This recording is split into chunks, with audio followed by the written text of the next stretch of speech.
Episode की शुरुआत में जिया काफ़ी ज़्यादा ड्रंक होती है क्योंकि वो एक मीटिंग में होती है, लेकिन उसको किसी ने ड्रग्स मिला दिया होता है, जहाँ मिस्टर जो भी काफ़ी ड्रंक होते हैं और वो उसे अपनी ओर खींच लेते हैं। जहाँ जिया कहती है शायद मैं गलत रूम में आ गई हूँ, लेकिन जो भी होश में नहीं होता है जैसे कि जिया, और कहता है नहीं तुम सही रूम में आई हो, जहाँ वो दोनों एक दूसरे से क्लोज हो जाते हैं।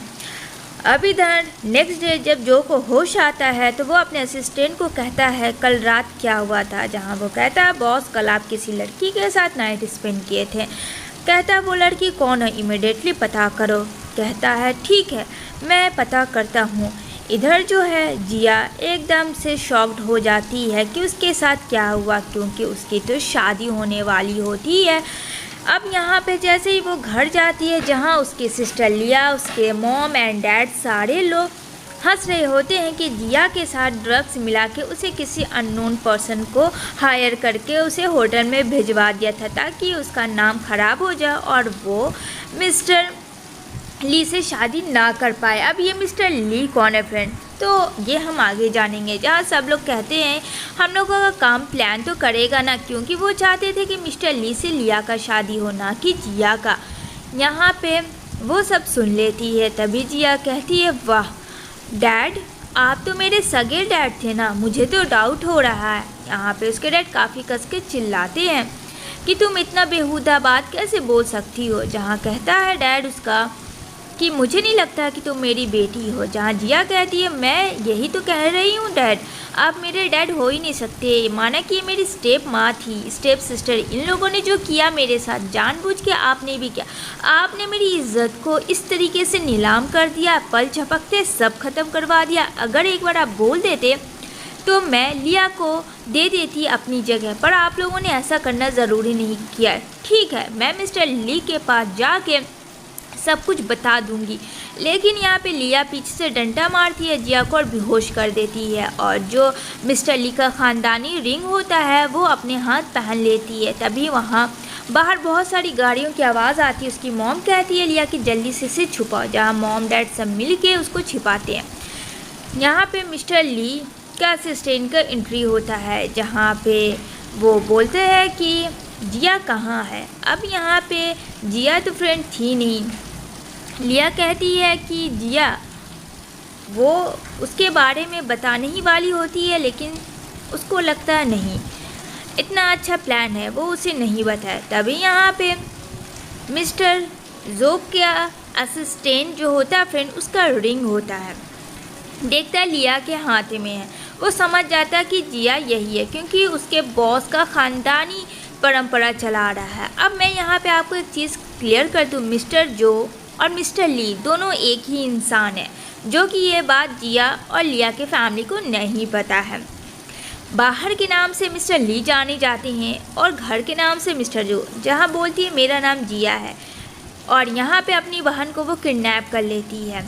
जैसे कि उसे पता चलता है कि वो प्रेग्नेंट है, समझ जाती है कि वो उसी इंसान के बच्चे की माँ बनने वाली है, इस वजह से वो उसे अंदर ही रखती है, ये कह के कि वो मिस्टर ली के बोलेगी कि उसने नाइट स्पेंड किया और यहाँ पे उसका बेबी होने वाला है, तो वो उसके बेबी को ले लेगी। ये मास्टरमाइंड प्लान लिया का होता, क्योंकि लिया ने सब कुछ पता कर लिया था कि उसके सिस्टर को जिसने हायर किया था वो आदमी के पास स्लीप करने के लिए, बट वो नहीं था, वो तो मिस्टर ली निकला। अब यहाँ उसे कॉन्ट्रैक्ट बेस पे तैयार करती है कि वो बच्चा उसका है। वो लीगल रूप से डॉक्यूमेंट्स बनाती है, अनलीगल और लीगल सिग्नेचर करवा देती है जिया का। देखते ही देखते 9 मंथ हो जाते हैं, जहां जिया ने बेबी को बर्थ किया होता है, और यहाँ पे नर्स को वो पैसे दे देती है और कहती है इसका मुंह बंद रखना, और तुम भी अगर तुमने मुंह खोलने की कोशिश की तो फिर समझ जाना मैं क्या करूँगी। जहाँ कहती है नहीं मैम ऐसा कुछ नहीं होगा, और वो एक बच्चे को ले लेती है ये कह के कि ये मिस्टर ली का बच्चा है, और वो प्रेग्नेंट हो गई थी, शायद उसे पता नहीं है।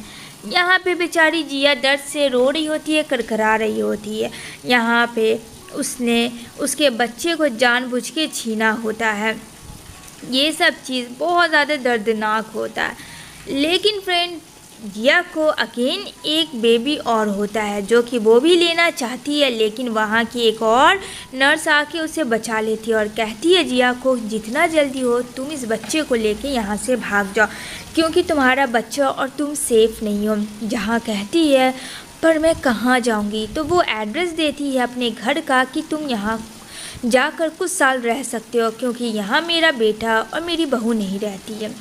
अब जिया ने सोच लिया था वो अपने बच्चे के लिए कुछ भी करेगी, तभी वो अपने बच्चे को लेकर चाइना से बहुत दूर चली जाती है। यहाँ देखते ही देखते टाइम बीतता जाता है। 5 साल हो चुके होते हैं, जहाँ फ्रेंड वो जिया से शादी कर रहा होता है, लिया को जिया समझ के कि उसने गलती की है, उसके बेबी की ममा भी है और वो भी इतना क्यूट सा बेबी है, तो जाहिर सी बात है 5 साल बैक का सीन दिखाया जाएगा, जहाँ जिया चिंटू को लेके आ रही होती है और एकदम अलग से रूप में होती है, जहाँ कहता मामा मैं बहुत ज़्यादा खुश हूँ। तभी वहाँ उसकी माँ का कॉल आता है, अपने फ्रेंड से बात कर रही होती है और जो चिंटू होता है फ्रेंड वो थोड़ा बाहर चला जाता है घूमने के लिए एयरपोर्ट के। तभी यहाँ पे चिंटू को खोजती है तो उसकी माँ कहती है रखो फ़ोन, पता नहीं चिंटू कहाँ चला गया। काफ़ी ज़्यादा जिया डर जाती है क्योंकि उसे फ्लैशबैक याद आ जाता है, कहीं उसके बच्चे को उससे छीन ना ले कोई। जैसे वो जाती है तो मिस्टर जो से टकराती है और कहती है मिस्टर देख के चलना चाहिए। जहाँ मिस्टर जो कहता है एक्सक्यूज़ मी मैम, आप बहुत ज़्यादा तेज़ी से चल रही थी, तो क्या आपको नहीं लगता कि आपको देख के चलना चाहिए था? ठीक है, तो प्लीज़ ये गर्ल्स और बॉयज़ ना करें, गलती को एक्सेप्ट करना सीखें। जहाँ कहती है तुम जैसे रूट से मुझे कोई फ़र्क नहीं पड़ता है, हटो यहाँ से, मेरा रास्ता साफ़ करो। जहाँ मिस्टर जो कहता है आप मेरे रास्ते में अगर आप हट जाएंगी तो मैं इनकर जाऊँगा। यहाँ पे दोनों में एक दूसरे की बनती नहीं है। तभी यहाँ पे मिस्टर जो अपने बेटे को मिंटू को खोज रहा होता है, जो कि मिंटू तो नहीं होता चिंटू होता है। यहाँ पे वो बोलता कहाँ चले गए थे, तुमने तो पापा का जान ही निकाल लिया था। पता है कि तुम्हारे डैडा कितने ज़्यादा टेंशन में आ जाते हैं जब तुम्हें वो नहीं देखते तो, और उसको गोद में उठा लेते हैं। तभी यहाँ पे छुप कर चिंटू देख रहा होता है, ओह नो, गलत डैडा ने उठा लिया बच्चे को, लेकिन वो तो सेम उसी का फेस है। यहाँ पे मिंटू को कुछ समझ नहीं आता है। जहाँ चिंटू सोचता है कि ये मुझे अपना बेटा क्यों कह रहे हैं, ज़रूर कुछ तो प्रॉब्लम है। लेकिन यहाँ पे कहता है हाय डैड जस्ट चिल, मैं तो बस ऐसे ही गया था। इतना कह के मिस्टर जो कहते हैं तुम बहुत ज़्यादा शरारती हो गए हो, चलो अब यहाँ से मेरे साथ, और मेरे साथ ही रहोगे, इधर उधर मत जाना। कहता है ओके डैड। दूसरी तरफ मिंटू ये सब देख रहा था, जो कि घर से भागा होता है डैड के साथ। तभी यहाँ पे जिया आती और कहती है बेटा तुम कहाँ चले गए थे, तुम्हें पता है ना मामा कितनी ज़्यादा परेशान हो जाती है। अब ये सब स्टोरी देख के मिंटू को तो समझ में आ जाता है कि मेरे शक्ल का एक और बच्चा है